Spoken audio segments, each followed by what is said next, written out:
3D printing is a technology that lets you take a digital file and turn it into a physical product. Almost anything you can imagine, people are creating. I think it's going to open up whole new opportunities in areas of mass customization. Unlike with music or movies, with a 3D printer, a lot of things that are printed aren't protected by copyright. One of the really cool things about 3D printing is it really changes the dynamic of a consumer culture. It turns you from being a passive consumer to an active creator.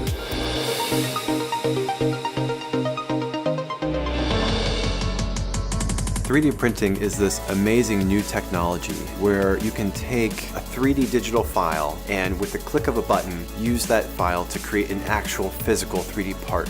So how does a 3D printer work? The first step is to get a 3D file, and you can get your 3D file in one of two ways. One, you can simply download the file from the internet. The second way is you can design your own 3D part. The software is going to slice your part up into layers. By building a part layer by layer, you're able to create a plastic part in 3 dimensions, and the possibilities are limited only by your imagination. People will create their next big invention, or engineers and designers create small production runs or little prototypes. Teachers can use it to print out teaching aids. If a teacher is doing a little lesson on a ship, they can actually print out a sailing ship and pass it around the class. And people print out things for around the house. iPhone cases are pretty big. You break a towel hook, you can print out a new one. We want to make 3D printers at a price that the average person can afford and also easy to use. We're already seeing late stage early adoption of 3D printing, but for me the exciting thing is what's to come. Shapeways is an online 3D printing community and marketplace. Anyone in the world can upload their 3D model and we'll print it for you. And then also, if you decide you want to make it for sale, you can sell it and we'll produce it on demand for that customer wherever they are in the world. You can essentially bring a product to market with no risk. You don't have inventory anymore. You don't have to make sure that there's a market ready for your product. If you sell one, that's awesome. If you sell 10,000, then all of a sudden you have a passive income model, and that radically changes the economy.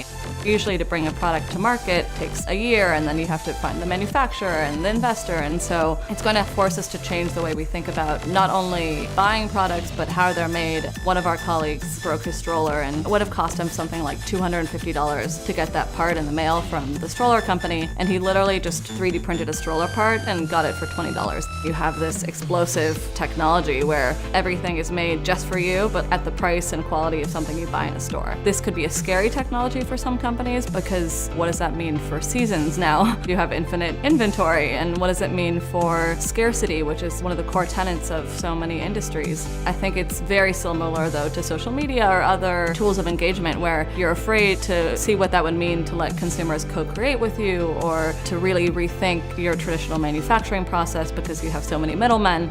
I think we just have to stop thinking that you need to reach 100,000, 1 million people for something to be successful. Customization is really changing the way that we have to think about design and production as well. People who make money by selling things that are all of a sudden easily copied with a 3D printer are going to be worried that people are going to be making unauthorized copies with those 3D printers. And I think one of the challenges for them is going to be, well, how do I react? Objects that are artistic objects, that are objects that you would hire an artist to make, those things are all going to be protected by copyright. But those objects that actually do things, that have a use besides just sort of entertaining or looking nice, a lot of those are going to fall outside of the scope of copyright. They might be protected by patent, but a lot of them won't be protected by any sort of intellectual property at all. And as a result of that, you can use them or improve upon them or build on them as much as you want, and no one can stop you.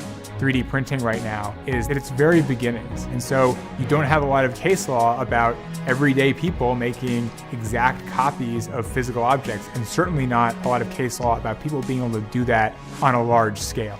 The good thing, hopefully, is that the industries that are disrupted by 3D printing have the model of the music industry to maybe learn from. The music industry, when someone started copying things, decided the best thing to do was take their time and their money and invest it in suing everyone they could find and try and stop the progress of technology. That didn't work very well. And so the hope is that these creators, when they see this new technology, they capture some of the upside and they say, oh, wait, this can change my business for the better. And they do that. It's a hard thing to do, but the music industry has taught us that it may be the thing they have to do.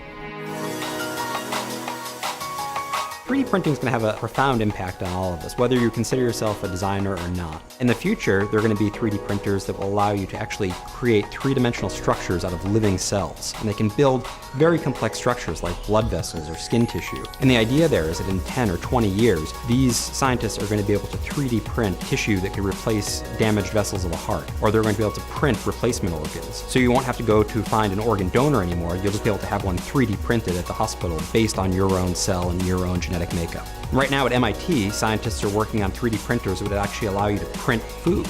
And who wouldn't want that in their house, right? If you could just ask Siri to cook you a steak. I mean, it's really going to be an exciting time in the home. In Japan, there's a company that's taking sonogram data. So they scan a pregnant woman's belly, and they're able to actually 3D print a figure of her torso. So instead of just having a fuzzy little black and white picture, you're getting a real model of what your child is going to look like. People are using 3D printers to do all sorts of interesting things in terms of the environment. Researchers are using 3D printers that can print concrete to make replacements for parts of the Great Barrier Reef that have been damaged. Normally, those reefs take thousands of years to build, but what these scientists do is they find the areas that are damaged, they make CAD replicas of those damaged areas, and they print them in concrete. So it's a base structure upon which coral can create a top layer, and that helps reinvigorate the environment and helps return normality to that area. I mean, one of the coolest things about 3D printing is that it's a community that never stops innovating. There are hundreds of innovators who are making little tweaks to these products, who are trying out different things, and so it really gives everybody an opportunity to create anything they could imagine.